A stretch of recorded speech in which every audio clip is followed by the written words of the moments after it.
We're on to our last topic, which, Gage, this is all you Exactly. labor statistics. All Big right, guy. moving on. So the Washington Post recently reported this new, the new Labor Department statistics, right? I think for the month of July, saying, and the interesting thing that came out of the report is the headline was the average grocery store worker's wage has reached $15 an hour on average. Yeah. Seems pretty cool, right? We're going to do a deep dive into this.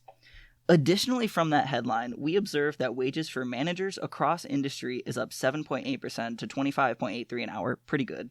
Retail pay is up 9.7%. Hospitality is up 10.5%. Restaurant workers' pay specifically is also up 10.5% from $13.86 on average to $15.31 an hour on average. And supermarket workers' pay has risen 7% to $15.04 an hour on average. Which seems pretty cool, right?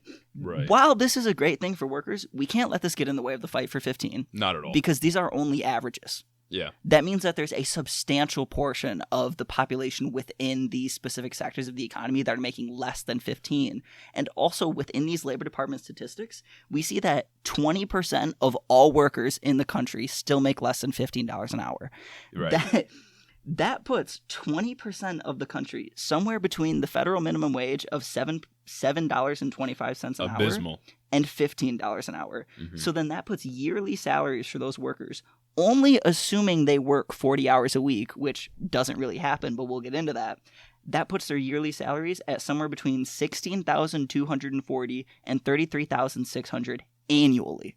Right. And there was 2 points I was going to make there. One of them being that presupposes they work 40 hours a week. Exactly. Which we don't even know if they do, because managers specifically schedule people less than 40 hours a week so they don't have to give them full benefits. Yes, and we see it at places specifically like Walmart. The largest employer in the world will schedule you for 29 and a half hours so they don't have to give you full-time benefits. Right. And the other point I was going to make is that I almost wonder if some of these averages are being pulled up by states that have a higher cost of living, yes, like California, because I know some of these lower income states, people are being paid so low that it's hard to survive, especially if you have a family, you're trying to buy a house, you're trying to buy a car and stuff like that. So it is good to see these general trends, but I know that unless we keep pushing for $15 an hour, these trends will stagnate. Because the question is, how much of these averages are skewed? Why did they choose averages instead of the median? Like, the median is a much better measure of how we're doing. Yeah, I know that I don't know specific numbers here, but I know the average household income in America is much higher than the median household income. Yes. But median will describe what most people are experiencing, because it will show what less than 50% of the country is dealing with. I'm pretty sure the average household income is $10,000 to $20,000 higher than the median household income, which is we aren't getting rid of outliers like Jeff Bezos. Well, I guess not his fucking income, but we aren't taking care of outliers within those estimates, which are skewing it. And then we consider things like wealth. How much the capital that these people own is snowballing into more wealth, helping their material conditions, right? Right. And in some places, working at a supermarket for $15 an hour still may not even be enough. Yes. And then we consider Walmart, again, the largest employer, just announced that they're raising their minimum wage, within the company, to $15 an hour. Yep. So how much of this supermarket data is being skewed by Walmart? You know? And then we also have that. Headlines like these, they're misleading because of what we've just done. And coming from the Washington Post, owned by Jeff Bezos, I imagine... Yeah, now it is. I imagine that they're only here to quell the fight for 15. Yeah. You know what I mean? Yeah, because if workers become comfortable with the wages that they're earning, then their likelihood to fight for higher wages is going to decrease. They're not going to be as motivated to fight because they have a wage that is okay. It doesn't help them too much. They may still have to work another job on the side, but it's getting better. And that's going to diminish people's motivation to fight for $15 an hour, which, again, a lot of people are still in need of. And if we're not fighting for that increased federal minimum wage, wages could go back down, or we could get to a point where the worth of the dollar, the value of the dollar has changed to the extent that the wages these people are making just aren't enough. Which we're already there, as I highlight later on, because just costs of everything have gone up astronomically. Yeah. No matter what it is, whether it's meat specifically going up because of restrictions within plants, whether it's the artificial shortage we have on lumber right now, whether it's shipping containers costing 100 times more than they costed last year, raising the prices on all goods across the board, whether it's gas going up to $4 a gallon, these raises aren't doing anything. The only good thing is wages tend to be sticky. So Yeah. when wages raise, they don't go back down, which is Right, just yeah. generally like a thing that happens within economics in these. So it'll be a lot better when we see prices normalize, Yeah, but do not let this get in the way of the fight for 15. not at all. Like that's another thing. That's what I worry about, is that if wages are going up, that may decrease motivation to actually implement a large-scale systemic change that'll increase wages for everybody for a long Exactly. period. So Like, I hope that doesn't do this, but it might. I mean, I think that's the point of this article, is to do that. I would know 100% coming from fucking Washington Post. But literally 20% of people make less than $15 an hour. Yeah, There are and 350 million people that live. Yeah, there are only 350 people in America. 350 million people that live in this country. yeah, I don't know exactly how many people we have in the workforce, but that Yeah. is a large sum of people that cannot afford to live. yeah, 20% is a big chunk. Exactly. And if we're It's not taking huge. care of our poorest Americans, then what are we doing? And then we also have to consider things like what we talked about earlier, how Walmart will only hire you for 29 and a half hours.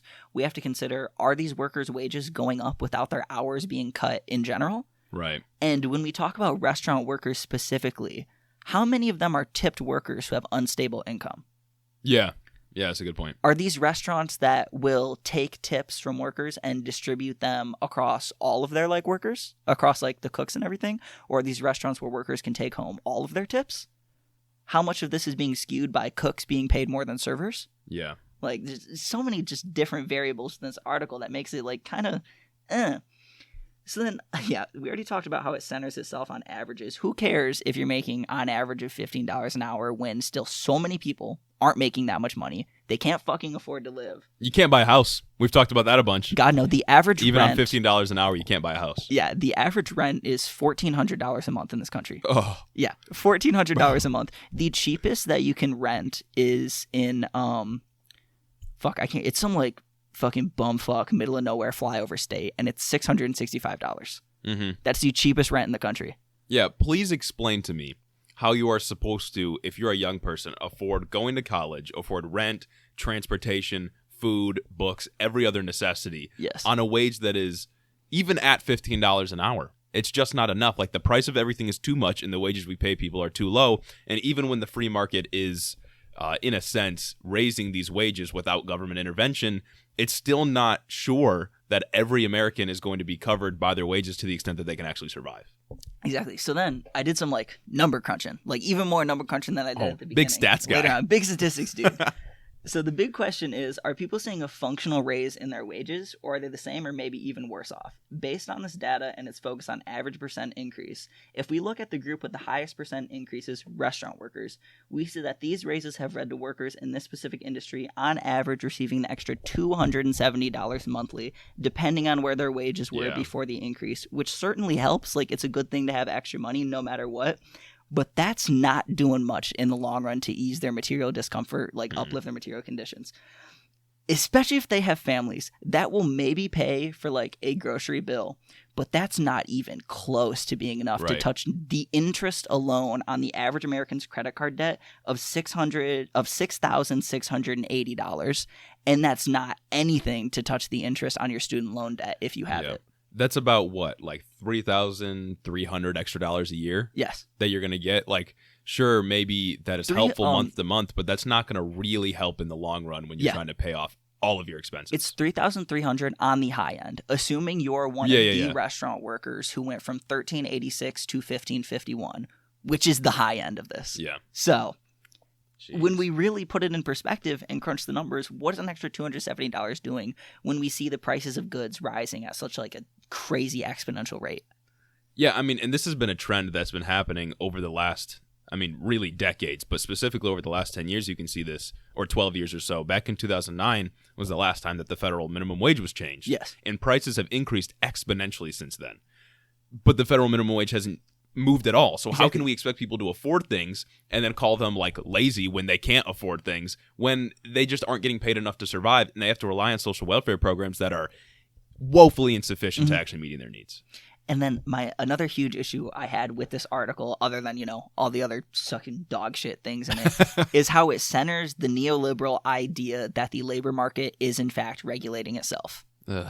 No, it's really not. It's why we're seeing this increase in wages is because we have adequate social safety nets in the short term, in the meantime, in the form of unemployment. Right. Unemployment People benefits is really good. do not have to work right now. Well, I mean, they do. Unemployment benefits can be insufficient depending on who you are, how much you were making before the thing. But still, people do not have to work these shitty nowhere jobs that they had to work before. Mhm. So we're seeing laborers actually have to raise the fucking capital owners Yeah. actually have to raise their wages to attract laborers, which you can say is the labor market, but that's a short-sighted look at it because the only reason it's happening is because of social safety measures. Right, exactly.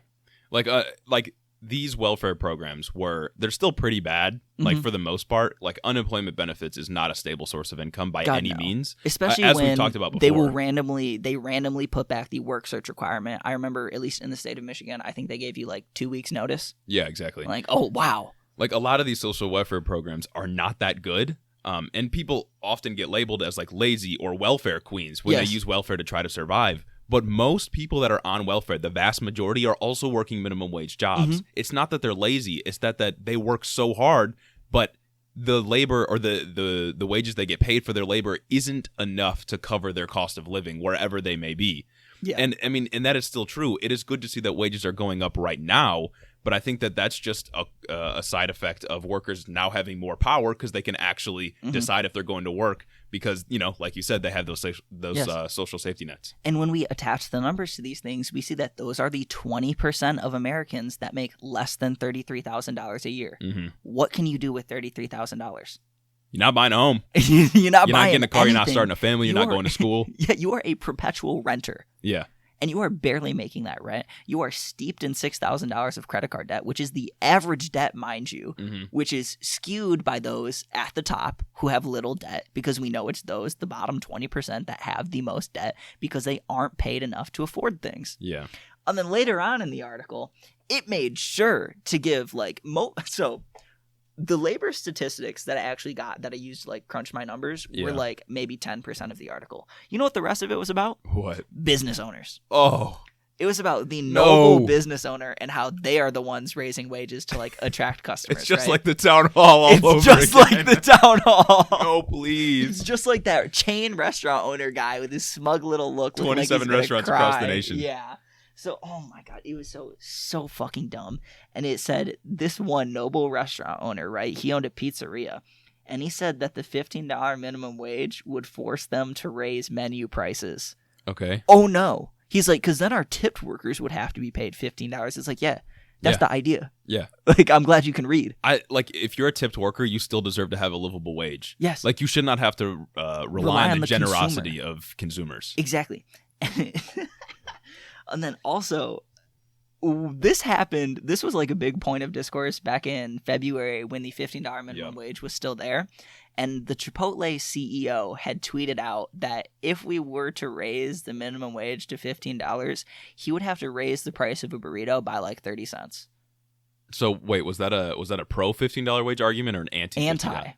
What? He said your burritos are going to cost more. And then when he like gave away the game.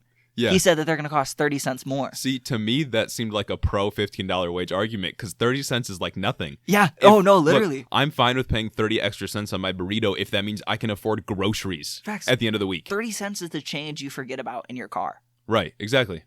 Like I had more than 30 cents sitting in my cup holder in my car. I'm sorry, 30 cents is not stopping you from buying a fucking burrito. The No. only way it's going to stop you from buying a burrito is if you make $7.25 an hour. Yeah. The excuses these capitalists will make to underpay their workers is just ridiculous. And I see a lot of I've heard a lot of arguments like, well, working a minimum wage job shouldn't be your career. Like you should aspire to do more things.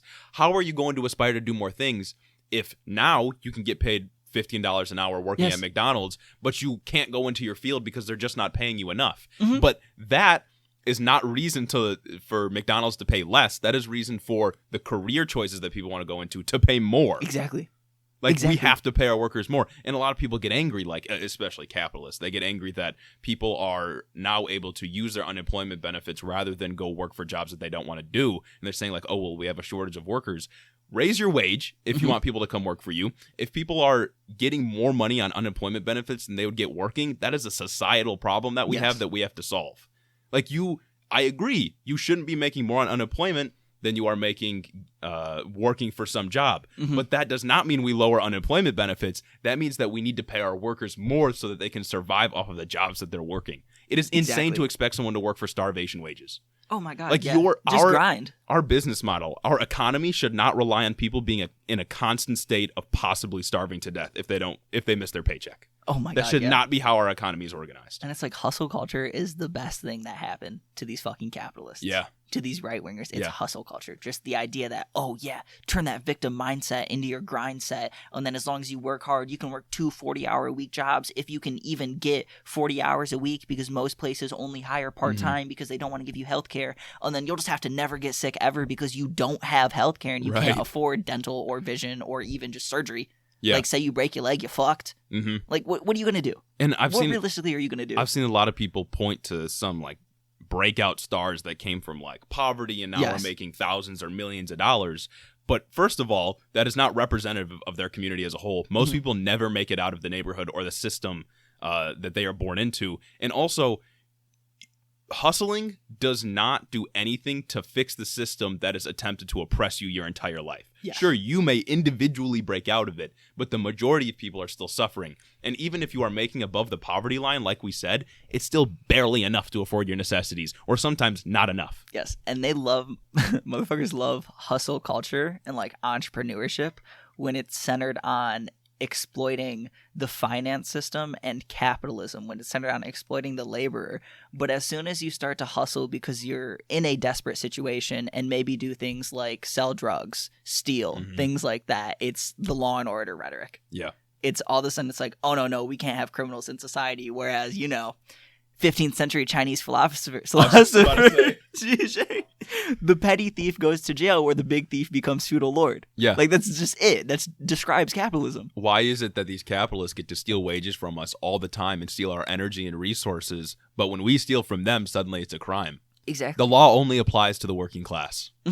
Oh my god, 100%. That's just how similar to how we were talking about how Andrew Cuomo is a very strong person in politics, and he probably isn't going to get charged with that much for what he's done. Mhm. But if you did this as a regular person, you should rightfully get punished. Yes. But if you have more power in society and more wealth, you're probably not going to get punished for the things that you do, or they're going to be normalized and just accepted as reality when they shouldn't be. And never cheer companies on for doing the bare minimum, for like Yeah. letting their workers eat. You know Yeah. what I'm saying? Yeah. Walmart announcing that they're going to raise their minimum wage to $15, I would imagine is the same reason why Amazon raised their wage to $15. Right. And Because they this- know eventually it's coming. It's the same reason that they do things like support the Black Lives Matter Yes. movement when their practices in their workplace don't reflect anything Mhm. that would even come close to what the message of Black Lives Matter really is. Yeah. They do it for the political clout because they see that the political winds are shifting in our country and that they're going to have to hop on at some point. Yeah. But they're not doing it out of the benevolence of their hearts. They're doing it because they want to maintain their profit margins. It's a fucking PR move. Yeah. They can claim progressivism now. Yeah. Like it's slacktivism. Yeah, Walmart can afford to pay all of their workers a livable wage. Yes. They can do it. Walmart can afford to give health care to all their workers too. And you know what happens when Walmart isn't paying a minimum or a wage that is livable to all their workers? Taxpayers end up paying for it. Exactly. Because then we have to supply the welfare state for the workers at Walmart that aren't getting paid enough. It's We Walmart. subsidize Walmart not paying their workers It's adequately. Walmart telling their workers how to apply for food stamps. Exactly. What? And paying them for 29.5 hours so they don't have to give them full Exactly. benefits. And it's motherfuckers will say, okay, well, you're working part-time, get another part-time job. That's full-time. How do you schedule those two things? Right. And how do you expect someone to raise a family working 2 jobs? Facts. How can you make sure that the schedules don't ever cross? Mhm. So that you don't have to use your 6 days to just go into your other job and then those run out and you're just fucked. Exactly. Everything in this country is just set up for poor people to get fucked. But pull yourself up by your bootstraps, Doug. Yeah, bro, you can do it. Just work for Walmart forever. It's a real thing. Save money. Stop being lazy. Turn Stop that- buying yeah. necessities like groceries each week. You don't need it. You Just can skip a get meal. a grind set. You can eat top ramen every day. You can skip a meal. Yeah, you can skip. You a don't need to couple go to meals. school. You may Even though be- education's the fastest way for upward social mobility, you don't need to. you may be hungry for a whole week or a couple days, a couple weeks out of the year, the whole year, but that's okay. Just get your money up. It's just the victim mindset, bro. Get your money up, not your funny up. Exactly. Get your bag up. Get your bag up.